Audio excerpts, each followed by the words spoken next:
തികച്ചും ലളിതമായ നടപടിക്രമങ്ങളോടെ വിദേശ രാജ്യങ്ങളിലെ മികച്ച യൂണിവേഴ്സിറ്റികളിൽ അഡ്മിഷൻ നേടാം. ഡോക്യുമെന്റേഷൻ ചാർജോ രജിസ്ട്രേഷൻ ഫീസോ ഇല്ലാതെ. Wise men overseas educational consultancy. വെറും 8 ലക്ഷം രൂപയ്ക്ക് നമുക്ക് ഓസ്ട്രേലിയ, കാനഡ, USA തുടങ്ങിയ രാജ്യങ്ങളിലൊക്കെ പോയി, ഈവൻ UK പോലുള്ള രാജ്യങ്ങളിലൊക്കെ പോയിട്ട് നമുക്ക് വർക്ക് ചെയ്യാം, നമ്മളുടെ വിസ എക്സ്റ്റെൻഡ് ചെയ്തിട്ട് നമുക്ക് അവിടെ PR എടുക്കാം എന്നുള്ള രീതിയിലൊക്കെ ഒരുപാട് എൻക്വയറീസ് വരുന്നുണ്ട്. ഇത് ചെയ്യണോ വേണ്ടയോ, ഇത് ശരിയായിട്ടുള്ള കാര്യമാണോ അല്ലയോ എന്നൊക്കെ ചോദിച്ചിട്ട് നമ്മുടെ അടുത്ത് ചോദിക്കുന്ന കുറേ എൻക്വയറീസ് ഉണ്ട്.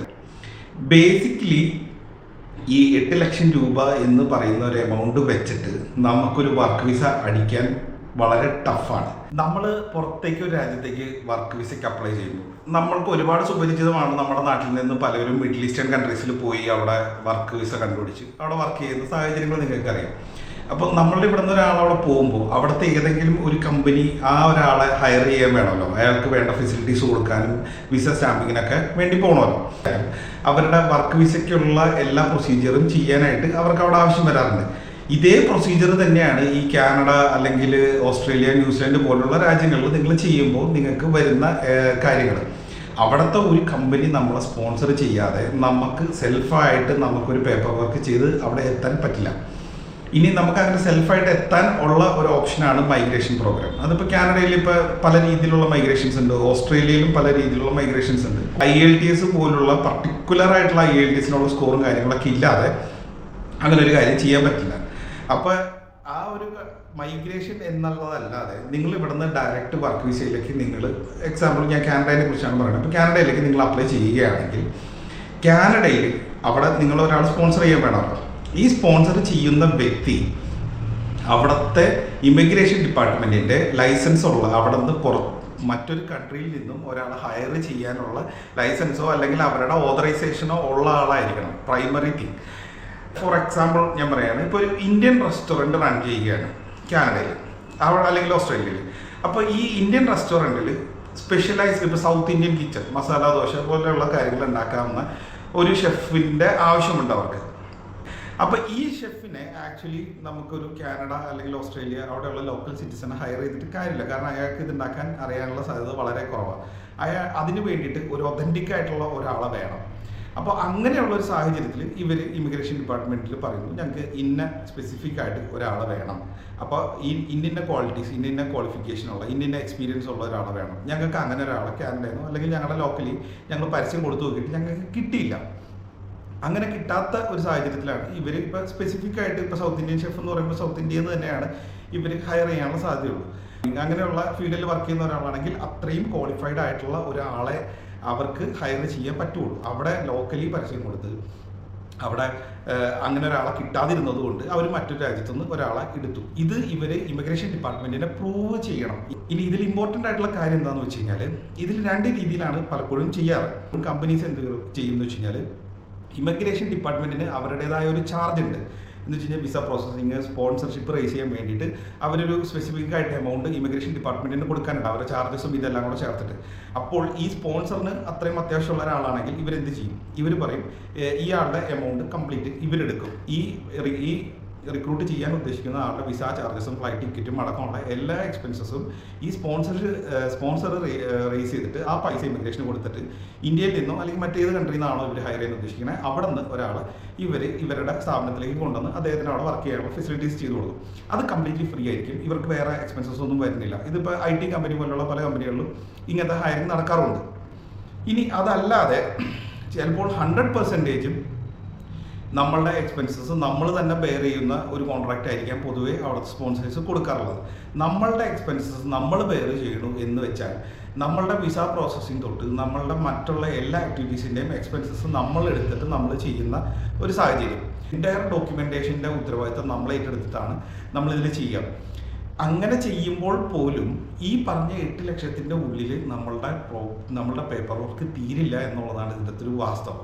കാരണം ഈ ഒരു കൺട്രിയുടെ എൻ്റയർ ഡോക്യുമെൻറ്റേഷൻ, നമ്മളുടെ ഈ വിസ പ്രോസസ്സിങ് എക്സ്പെൻസസ് എല്ലാം ചേർത്താൽ പോലും ഈ പറഞ്ഞ 8 ലക്ഷത്തിന് മുകളിൽ ഏത് രാജ്യത്താണെങ്കിലും എക്സ്പെൻസ് വരും. USA ആണെങ്കിലും കാനഡ ആണെങ്കിലും ഓസ്ട്രേലിയ ആണെങ്കിലും ന്യൂസിലൻഡ് ആണെങ്കിലും ഈ രാജ്യത്തൊക്കെ ഈ പറയുന്ന എക്സ്പെൻസിന് മുകളിൽ വരും. ഇത്തരത്തിലുള്ള ആരെങ്കിലും അവരോട് ഒന്ന് വിളിച്ച് ചോദിച്ചോക്കെ എന്താണ് അവിടെ ഒരു സ്പോൺസർഷിപ്പ് റേസ് ചെയ്യണതിൻ്റെ എക്സ്പെൻസസ്. ഇനി ഗൂഗിൾ ചെയ്ത് നോക്കാം നിങ്ങൾക്ക് എന്താണ് സ്പോൺസർഷിപ്പ് റേസ് ചെയ്യണതിൻ്റെ എക്സ്പെൻസസ് എന്നുള്ളത്.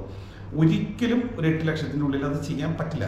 അപ്പോൾ പ്രൈമറിലി ഇങ്ങനെ 8 ലക്ഷം രൂപയ്ക്ക് നിങ്ങളെ കൊണ്ടുപോകാം എന്ന് പറയുന്നത് ഒരു വലിയ തട്ടിപ്പാണ്. നിങ്ങൾ ഫുൾ കംപ്ലീറ്റ് നിങ്ങളുടെ വിസ എക്സ്പെൻസസ് എടുത്താൽ പോലും നിങ്ങൾക്ക് ഇതുപോലൊരു രാജ്യത്തേക്ക് പോകാനോ അല്ലെങ്കിൽ നിങ്ങൾക്ക് അവിടുത്തെ വർക്ക് വിസ അടിക്കാനോ സാധ്യതയില്ല. അപ്പോൾ അതുകൊണ്ട് നിങ്ങളെല്ലാവരും ശ്രദ്ധിക്കുക. ഇത് വളരെ ചീപ്പാണ്. മറ്റേ സ്റ്റുഡൻറ്റ് വിസ കമ്പയർ ചെയ്യുമ്പോൾ നിങ്ങൾക്ക് ഇത് എക്സ്പെൻസസ് കുറവാണ്, അവിടെ എത്താൻ പറ്റും എന്ന്, പിന്നെ അതുപോലെ ചെന്ന ഉടനെ തന്നെ നിങ്ങൾക്ക് ജോലി കിട്ടും. ഇതെല്ലാം നിങ്ങളുടെ പെർസെപ്ഷൻസ് ആണ്. നിങ്ങൾ ചിന്തിക്കുന്നതാണ് എനിക്ക് അവിടെ ചെന്ന് കഴിഞ്ഞാൽ എല്ലാം സെറ്റാണല്ലോ എന്നുള്ളത്. ഒരു 8 ലക്ഷം രൂപ എന്ന് പറയുന്ന കാര്യം ഇന്നൊരു സാധാരണ ഒരു മിഡിൽ ക്ലാസ് മലയാളിയെ സംബന്ധിച്ചിടത്തോളം വലിയൊരു എമൗണ്ട് അല്ല. ആർക്കും റേസ് ചെയ്യാവുന്ന ഒരു എമൗണ്ടാണ്. അവർക്കിപ്പോൾ ഒരു പണയം വെച്ചിട്ടാണെങ്കിലും ഗോൾഡോ അല്ലെങ്കിൽ സ്ഥലമോ പണയം വെച്ചിട്ടാണെങ്കിലും ഈ ഒരു 8 ലക്ഷം രൂപ എന്ന് പറയുന്ന പൈസ ഇന്ന് മലയാളിയെ സംബന്ധിച്ചിടത്തോളം ഒരു ബുദ്ധിമുട്ടുള്ള ഒരു എമൗണ്ട് അല്ല. അപ്പോൾ ഇങ്ങനെയുള്ള ഏജൻസീസും അത് തന്നെയാണ് ടാർഗറ്റ് ചെയ്യുന്നത്. അങ്ങനെ ഒരു 8 ലക്ഷം രൂപ ഈസി ആയിട്ട് താങ്ങാവുന്ന മലയാളി എന്തുകൊണ്ട് എല്ലാവരും കയറി പോകുന്നില്ല? കാരണം മെജോറിറ്റി ഓഫ് മലയാളീസ് ഈ രാജ്യങ്ങളിലെല്ലാം പോയി സെറ്റിൽ ആവണം എന്ന് ആഗ്രഹിക്കുന്ന മലയാളീസാണ് മെജോറിറ്റി ഉള്ള ആളുകൾ. അങ്ങനെ മെജോറിറ്റി ഉള്ള ആളുകൾ എന്തുകൊണ്ട് കയറി പോയില്ല എന്നുള്ളത് നിങ്ങളൊന്ന് ചിന്തിച്ചു നോക്കുക. ആരെക്കൊണ്ടും പറ്റുന്ന ഒരു കാര്യമാണ്. നിങ്ങൾക്ക് മാത്രമായിട്ട് ഒരു വൺ ടൈം ഓപ്പർച്യൂണിറ്റി കിട്ടി എന്നുള്ളൊരു തെറ്റിദ്ധാരണയിൽ നിൽക്കരുത്. ഇങ്ങനെയുള്ള ഏജൻസീസ് കൂടുതലും എല്ലാം ഫേക്കാണ്. ആ ഏജൻസീസ് നിങ്ങൾക്ക് തരുന്ന ഇൻഫർമേഷനും ഫേക്ക് ആവാനാണ് സാധ്യതയുള്ളൂ. പ്ലീസ് ഇതേപോലെ പറയുന്ന ഏജൻസികൾക്ക് ഒരിക്കലും വെറുതെ ഇത്രയും വലിയ എമൗണ്ട് ഒന്നും കൊണ്ടുപോയി കൊടുക്കാതിരിക്കുക. ഇരിക്കുമ്പോൾ പറയാറുണ്ട് എക്സ്പീരിയൻസ് കുറവാണ്, ക്വാളിഫിക്കേഷനിൽ അല്ലെങ്കിൽ പർട്ടിക്കുലർ ഇപ്പോൾ കൊമേഴ്സ് പോലത്തെ കോഴ്സൊക്കെ പഠിച്ചവരുണ്ട്. അവർ എന്ത് ചെയ്യും, ഞങ്ങൾക്ക് അതിയായ ആഗ്രഹമുണ്ട് പോകണം എന്നുള്ളത്. ഞാൻ പണ്ടത്തെ പല വീഡിയോയിലും പറഞ്ഞിട്ടുള്ള ഒരു കാര്യമാണ്. നിങ്ങൾക്ക് ഇപ്പോൾ ആ ക്വാളിഫിക്കേഷൻ ഇല്ലെങ്കിൽ നിങ്ങൾ ഗ്രാജുവലി ആ ക്വാളിഫിക്കേഷൻ എടുക്കുക, ഫസ്റ്റ് അതിൽ എക്സ്പീരിയൻസ് എടുക്കുക. അതിനുശേഷം റൈറ്റ് ടൈം റൈറ്റ് ഓപ്പർച്യൂണിറ്റിക്ക് നിങ്ങൾ വെയിറ്റ് ചെയ്യുക. ഇതിലത് മാത്രമേ ഓപ്ഷനുള്ളൂ. നിങ്ങൾക്ക് നാളെ കയറി പോകണം എന്ന് നിങ്ങൾ വിചാരിച്ച ഓരോ കാര്യങ്ങൾ ചെയ്യുമ്പോൾ അതിന് വേണ്ടിയിട്ടുള്ള ഷോർട്ട് കട്ട്സ് നിങ്ങൾ എടുക്കാൻ നോക്കുമ്പോൾ നിങ്ങളുടെ ഫിനാൻസും അല്ലെങ്കിൽ നിങ്ങളുടെ പേഴ്സണലായിട്ടുള്ള കാര്യങ്ങൾ തന്നെയാണ് ഇങ്ങനെയുള്ള ഏജൻസീസ് ടാർഗറ്റ് ചെയ്യുന്നത്. There is no short cut.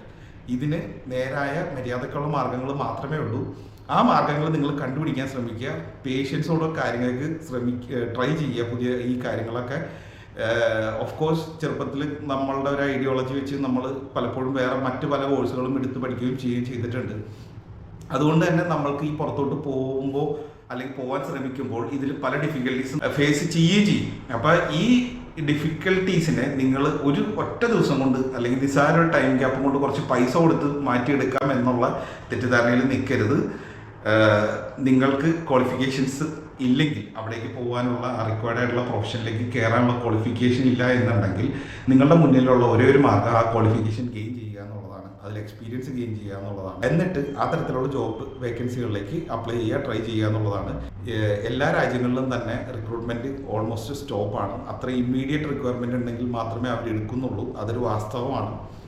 അത് മാത്രമല്ല തുടങ്ങിയ പല രാജ്യങ്ങളിലും ഇനി കണ്ടിന്യൂസ് ആയിട്ട് എലക്ഷൻസ് വരാൻ പോകുന്നേ ഉള്ളൂ. ഇനി ഈ എലക്ഷൻസ് എല്ലാം കഴിഞ്ഞ് ഇവരുടെ ഫ്യൂച്ചർ പ്ലാൻ വന്നതിന് ശേഷം മാത്രമേ ഈ ഒരു വലിയൊരു ഇമ്മീഡിയറ്റ് മൈഗ്രേഷൻ അല്ലെങ്കിൽ അങ്ങനെ വലിയൊരു പ്രോസസ്സിലോട്ട് എല്ലാ കൺട്രികളും പോവില്ലയോ എന്നറിയുള്ളൂ. അപ്പോൾ അതുകൊണ്ട് ബി പേഷ്യൻറ്റ്. നിങ്ങൾക്ക് മാനേജ് ചെയ്യാൻ പറ്റാവുന്ന എമൗണ്ടാണ്. പക്ഷേ ഈ മാനേജ് ചെയ്യാൻ പറ്റുന്ന എമൗണ്ട് തന്നെ ടാർഗറ്റ് ചെയ്ത് ഒരുപാട് ആൾക്കാർ ഇത്തരം തട്ടിപ്പും കൊണ്ടിരിക്കേണ്ടത്. ആലോചിച്ച് ഒരുപാട് റിസർച്ചൊക്കെ നടത്തിയതിന് ശേഷം മാത്രം ഇങ്ങനെയുള്ള കാര്യങ്ങൾക്ക് നിങ്ങൾ ഒരു ശ്രമം നടത്തുക. So thanks for watching. Contents ഇഷ്ടപ്പെടുന്നുണ്ടെങ്കിൽ അതുപോലെ കൂടുതൽ എന്തെങ്കിലും ടോപ്പിക്കിനെ കുറിച്ച് അറിയാൻ താല്പര്യമുണ്ടെങ്കിൽ please contact us for more details. അപ്പം മറ്റൊരു വീഡിയോ ആയിട്ട് വീണ്ടും കാണാം.